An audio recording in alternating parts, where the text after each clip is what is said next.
welcome to Freedom Watch Afghanistan. I'm Tech Sergeant Gene Taylor. Iraq's once deadly Anbar province could soon be the 11th province handed over to Iraqi control. This could pave the way for a reduced U.S. Marine Corps presence there and possibly allow Marines to shift duty from Iraq to Afghanistan. Marine Corps Commandant General James Conway told Pentagon reporters yesterday attacks in Al-Anbar province are at an all-time daily low. Assessments currently show a reduced U.S. force in the region should be able to keep violence in check.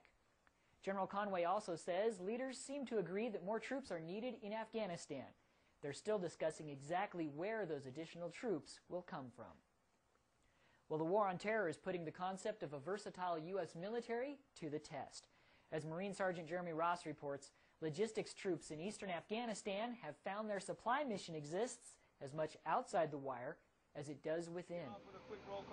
Staff Sergeant Hollis Hall's daily routine back in Germany is what you might expect for a senior cook. Mr. Valente, did I say it correct, sir? Back in Germany, my daily MOS would consist of working in the dining facility, working as the manager or assistant manager. But examine what he does here on the Afghan-Pakistan border at Forward Operating Base Torkham, and his sharp contrast is evident. It's unsafe. Right, it's not good. Hall leads this combat logistics patrol to Jalalabad often, sometimes as many as 3 times a week, on roads that have seen their share of attacks on coalition forces. You just have to be ready at all times. That's what we're trained. That's what we train to do back in garrison. Back in the rear, we train constantly so that whenever we face a situation where we got to do something other than our MOS, we can be able to adapt to that situation. It's the main way the FOB gets supplies, mail, and ammo. Yet neither Hall nor any of his soldiers are from combat arms job fields. While they may not come from traditional operational backgrounds, this hodgepodge of logistics and communication specialists manages to get the job done. Basically, it's a large step up because you're here in the combat environment, logistics warfighter helping to support the warfighter that we have out here. And I'm proud to be here with my unit and to serve out here in Afghanistan.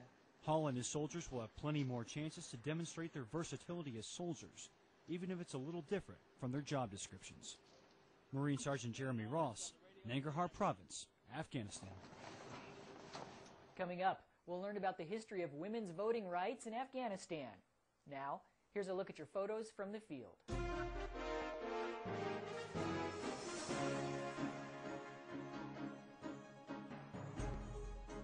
U.S. and Australian combat engineers in southern Afghanistan rebuilt 2 bridges on the 300-mile-long highway that links Kandahar and Kabul. Insurgents damaged the bridges, but engineers rebuilt this one in 2 days.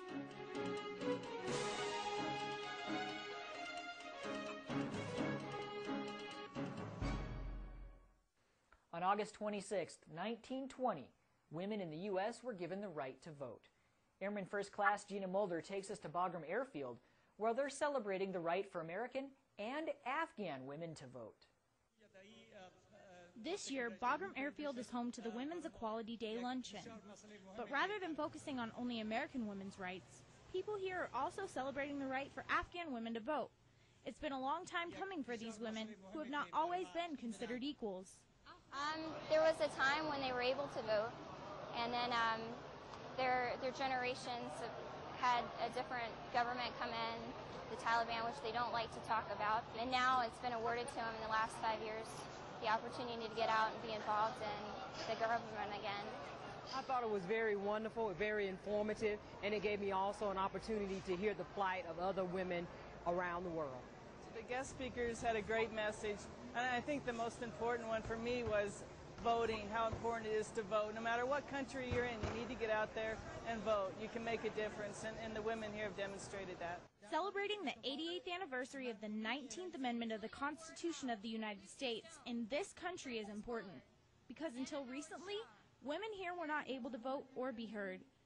Airman First Class Gina Mulder, Bagram Airfield, Afghanistan.